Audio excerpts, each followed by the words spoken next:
Hello, কেমন আছো তোমরা সবাই? আশা করি তোমরা সবাই খুব ভালো আছো। আমিও ভালো আছি। আমি সুস্মিতা।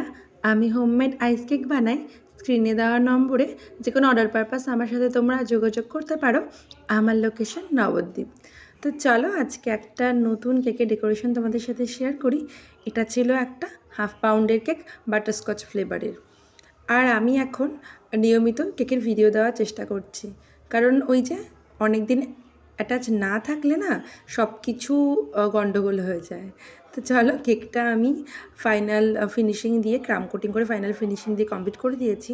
তারপর আমি ভাবলাম একটু বেকারি স্টাইল কেকের ডিজাইনটা করব, কারণ যখন কোনো কাস্টমার ডিজাইন দেয় না তখন বেকারি স্টাইল একটু করতে ইচ্ছা করে। আর তার জন্য আমি ওখানে গ্লেজ জেলের মধ্যে রেড কালার মিশিয়ে একদিকটা রেড কালার করে দিয়েছি আর বাকিটা হোয়াইটের মধ্যে রেডের ছিটে ছিটে দিয়ে নিয়েছি। আর এটা আমার করতে ভীষণ ভালো লাগে। আর এই ছিটে দেওয়ার সময় না আমার খেয়াল পড়লো ওপাশে আমার আর একটা কেক ছিল যেটা টেবিলে এখন দেখা যাচ্ছে, সেই কেকটা ছিল, সেটার মধ্যেও কিছু একটা রেডের ছিটে ছিটেগুলো পড়ে গেছে, তাই ঝটপট সরিয়ে নিলাম। তো চলো, একটা ছিল একটা সিম্পল ডেকোরেশন, এটা আমার এক দিদি তার দাদার জন্য অর্ডার করেছিল। তো কেমন লাগলো তোমরা ভিডিওটা জানিও। আবার দেখাবে নতুন কোনো ভিডিওর সাথে।